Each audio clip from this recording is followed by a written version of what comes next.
햇살이 따사롭게 비치는 어느 봄날 노부부가 사이좋게 나들이를 갔습니다. 한참을 걸은 나머지 피곤함을 느꼈던 할머니 할아버지에게 영감 나 좀 업어줄 수 없어? 라고 물었습니다. 할아버지는 속으론 업어주기 싫었지만 나중에 잔소리 들을까봐 겁이 나서 할머니를 업어줬습니다. 그렇게 남편 등에 업혀가는 것이 조금 미안했던지 할머니가 나 무겁지? 라고 말합니다. 그러자 할아버지 왈 당연히 무겁지? 하고 퉁명스럽게 쏘아붙였어요. 할머니가 왜 그런지 그 이유를 되물으니까 할아버지가 이렇게 대답합니다. 머리는 돌덩이지 얼굴은 철판이지 간은 부었으니 무거울 수밖에 없지. 할머니 속으론 부글부글 끓어오르지만 업혀가는 처지라 참았습니다. 그런데 나들이 갔다 오는 길에 할아버지가 그만 다리를 다치는 사고를 당합니다. 그래서 걸을 수 없게 된 할아버지, 할멈 다리가 아파 걸을 수 없어 나 좀 업어주라 라고 부탁을 합니다. 할머니는 남편 등에 업혀갔던 일도 있고 해서 흔쾌히 할아버지를 업어줍니다. 이번에는 할아버지가 미안한 마음이 들었겠죠. 그래서 뭔가 말을 해야겠는데 나 무겁지라고 말하면 조금 전에 자기가 했던 말을 아내가 그대로 따라할 것 같아서 곰곰이 생각한 그때 나 가볍지라고 물었어요. 이 말에 할머니가 뭐라고 대답했을 것 같습니까? 그럼 가볍지 왜냐고? 머리는 비었지 입은 싸지 허파엔 바람만 잔뜩 들었으니까 라고 대답했대요. 예수님은 마태복음 7장 12절에서 이렇게 말씀하셨습니다. 무엇이든지 남에게 대접을 받고자 하는 대로 너희도 남을 대접하라. 이것이 율법이요 선지자니라. 이 말씀을 내가 듣기 싫은 말은 다른 사람에게 하지 말고 내가 듣고 싶은 말을 먼저 상대방에게 말하라는 의미로 적용해도 전혀 문제되지 않습니다. 네, 말은 부메랑과 비슷합니다. 내가 한 말 그대로 돌려받게 됩니다. 비웃는 말을 하게 되면 비웃음 당하는 말을 듣게 되고요. 고운 말을 건네게 되면 고운 말을 듣게 됩니다.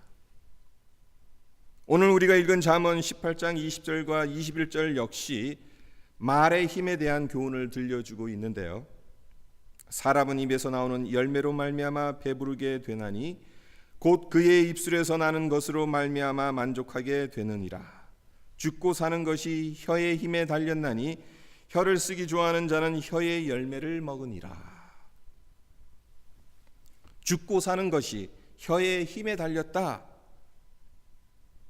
성경 곳곳에 이에 대한 예가 수도 없이 나오지만 민수기 13장에 나오는 가나안 땅을 정탐한 12명의 정탐꾼을 예로 들어보고자 합니다.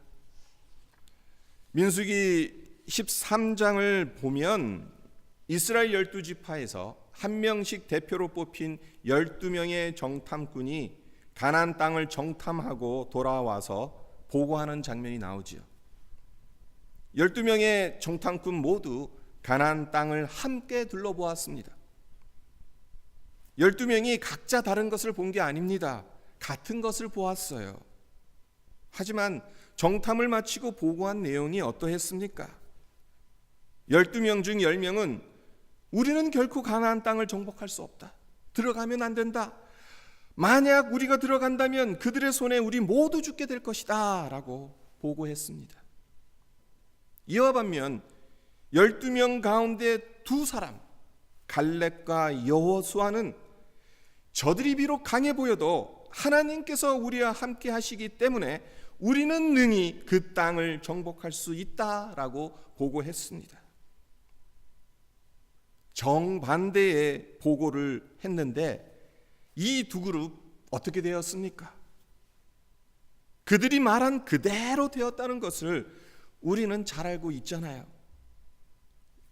10명은 축복의 땅 가나안에 들어가지 못했습니다. 광야에서 축복의 땅을 바라만 보다가 그 땅을 자기 것으로 누리지도 못한 채 죽고 말았습니다.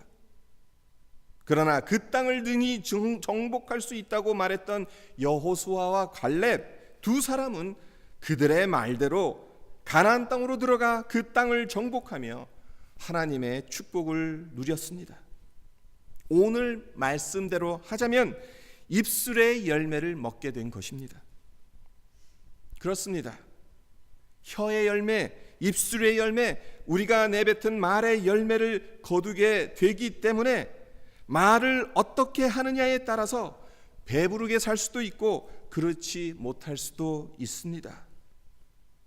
그리고 이보다 더 중요한 것은 사람을 죽일 수도 있고 살릴 수도 있다라는 것입니다.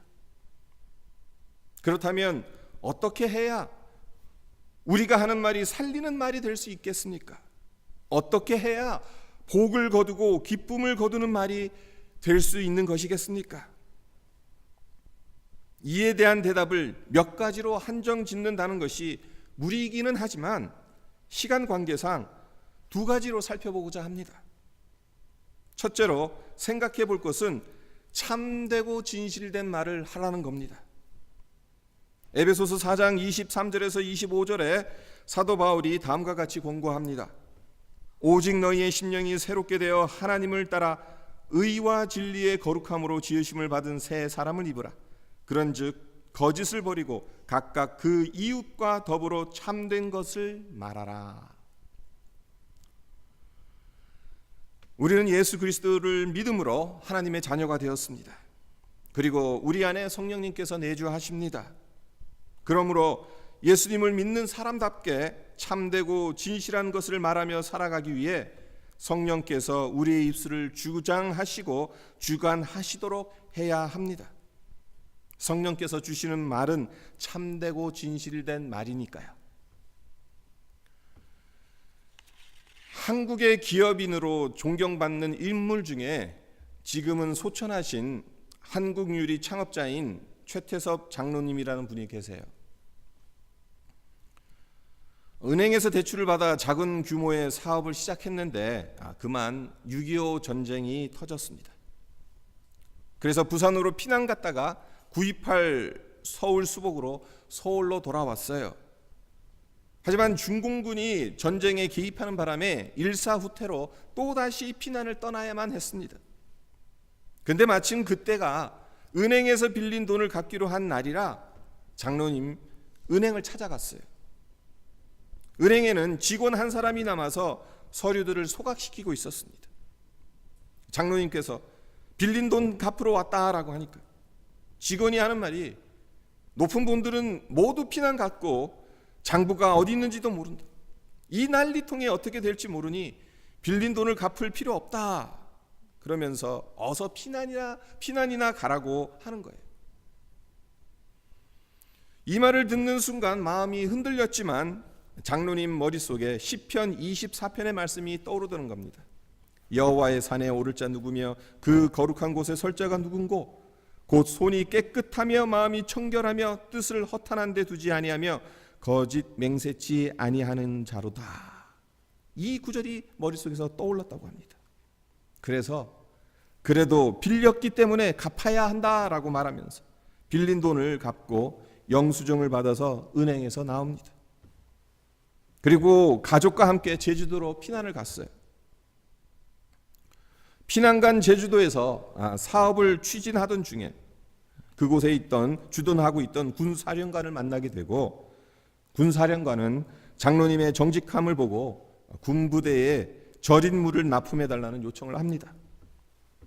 장로님은 최선을 다해 납품했고 이에 만족한 군부대는 싱싱한 생선을 납품해달라고 요청을 합니다.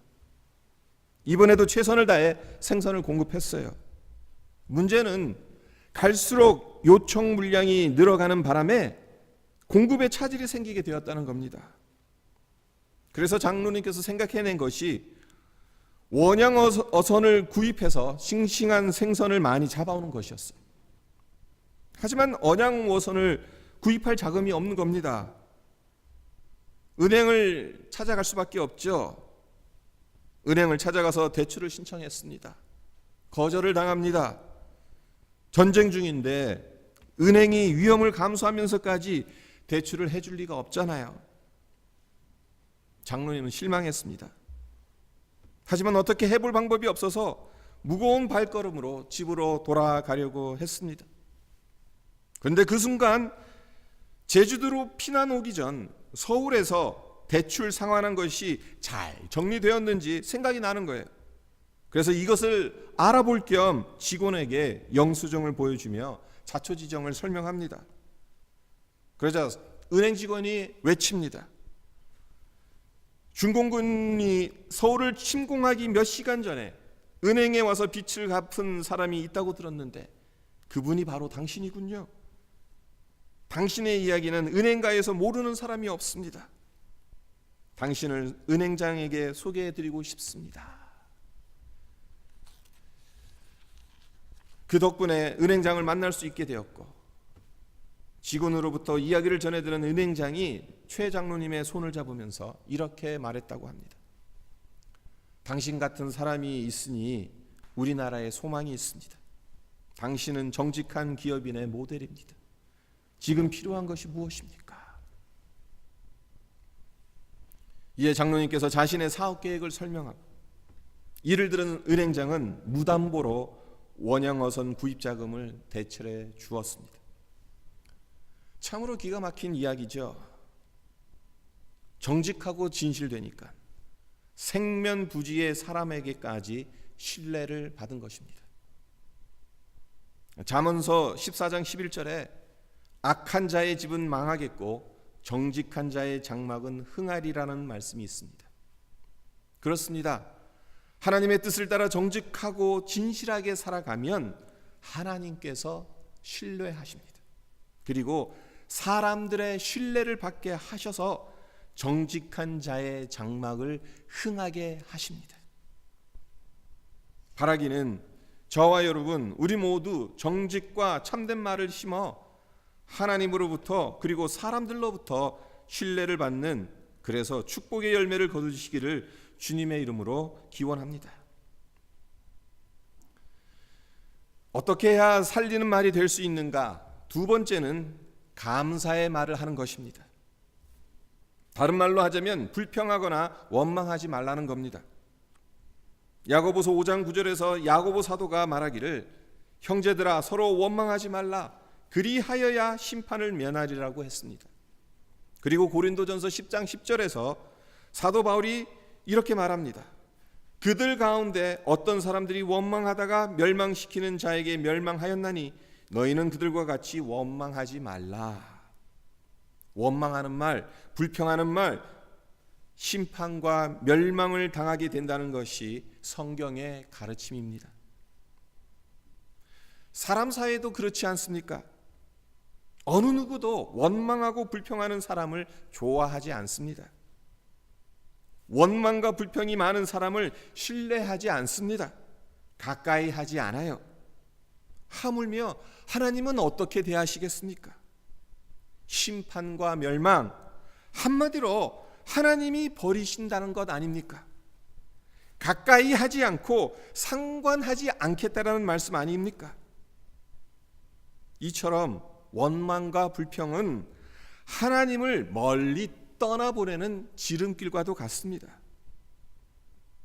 따라서 우리가 해야 할 말은 원망과 불평의 말이 아닌 감사의 말입니다. 사실 사람과 사람 사이에서도 감사의 말만큼 관계를 아름답게 만들고 긍정적인 마음을 만들어 주는 것이 없잖아요. 인사이드 에디션이라는 유명한 프로그램의 진행자인 데보라 노빌이 쓴 감사의 책이라는 책에 이런 이야기가 있습니다. 데보라가 회사 업무로 멀리 출장을 갑니다. 그리고 출장을 다녀와서 곧바로 생방송 스케줄을 소화해야 합니다.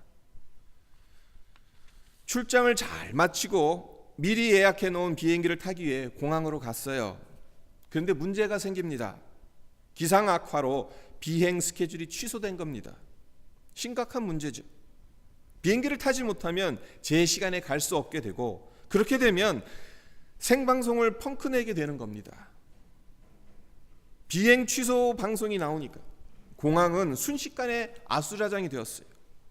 여기저기서 고함 소리가 나오고 욕설을 내뱉으면서 공항 직원들과 몸싸움이 벌어집니다. 데보라는 성난 군중들 틈에 끼어서 이리 밀리고 저리 밀리는 바람에 몸에 이곳저곳에 멍이 듭니다. 이런 꼴을 당했으니 화가 치밀어 올랐겠죠. 다른 사람들처럼 소리 지르고 신경질 부리고 싶어졌겠죠.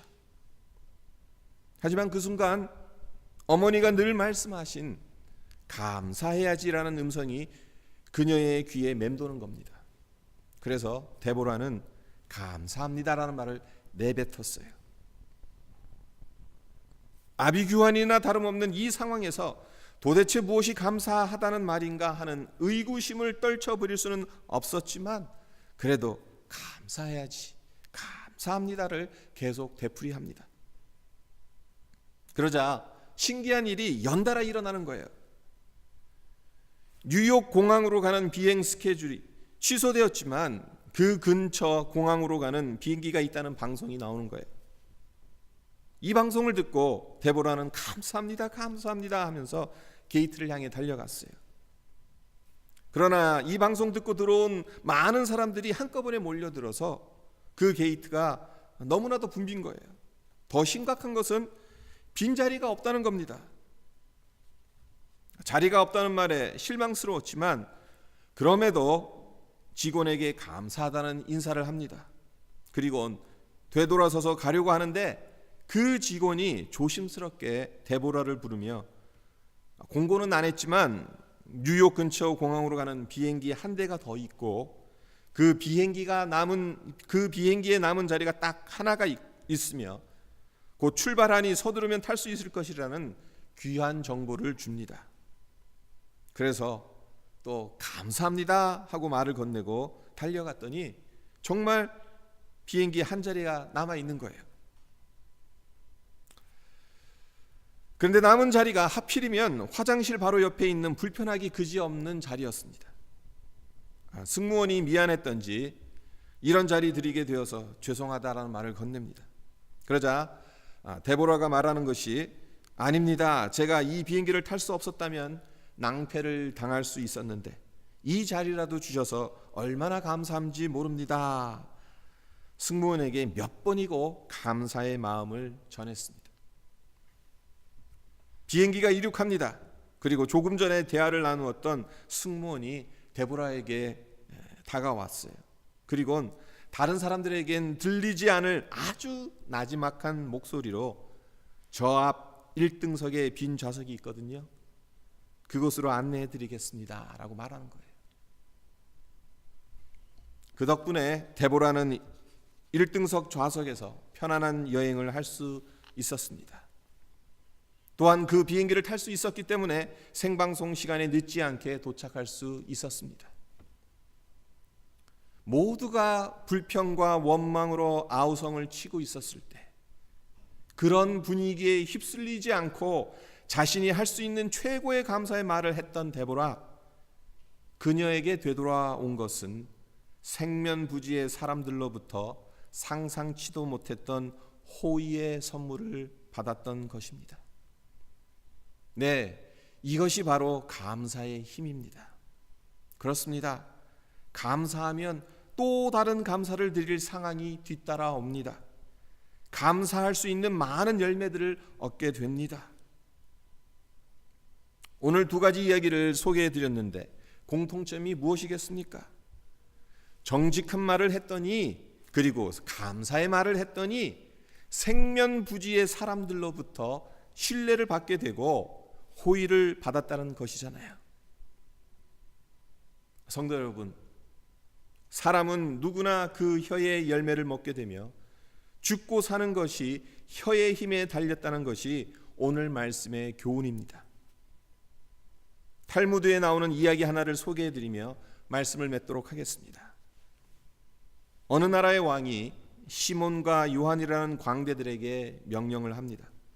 시몬, 너는 이 세상에서 가장 좋은 것을 찾아오고, 요한, 너는 이 세상에서 가장 나쁜 것이 무엇인지를 찾아서 가지고 오너라. 왕의 명령에 따라 두 광대는 좋은 것과 나쁜 것을 찾아 세상 구석구석을 다녔고, 결국 그것들을 찾아서 왕궁으로 돌아옵니다. 먼저 시몬이 보따리를 풀어 세상에서 가장 좋은 것을 꺼내 놓았는데 무엇이었겠어요? 혀였어요. 그리고 요한이 그 뒤를 이어서 세상에서 가장 나쁜 것을 꺼내 놓았는데 그것이 무엇이었겠습니까? 그것 역시 혀였습니다. 무엇을 의미하는지 아시겠지요? 혀를 어떻게 사용하느냐에 따라 좋은 것이 될 수도 있고 나쁜 것이 될 수도 있다는 것을 명확하게 보여주는 이야기지요. 오늘 본문 말씀은 죽음과 생명이 혀의 권세에 달려있다고 분명하게 가르치고 있습니다. 우리가 맺어야 할 열매, 어떤 열매여야 하겠습니까? 축복의 열매, 생명의 열매여야 하지 않겠습니까? 참되고 진실된 말, 그리고 감사의 말이 우리의 입술에서 떠나지 않기를 바랍니다. 그래서 생명과 축복의 열매가 가득 넘치는 우리의 삶이 되기를 주님의 이름으로 축원드립니다. 함께 잠깐 기도하도록 하겠습니다. 오늘 잠언서 18장 20절과 21절 말씀에 사람은 입에서 나오는 열매로 말미암아 배부르게 된다. 죽고 사는 것이 혀의 힘에 달렸다라고 잠언 기자가 우리에게 교훈하고 있습니다. 우리가 어떤 말을 하느냐에 따라서 그것이 이 세상에서 가장 좋은 것이 될 수도 있고 이 세상에서 가장 나쁜 것이 될 수도 있다라는 사실.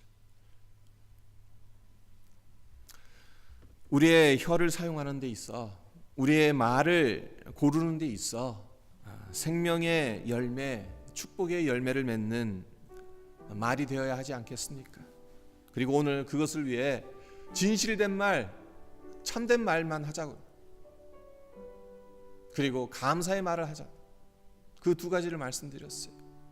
사실 이 두 가지만 해도 우리의 삶에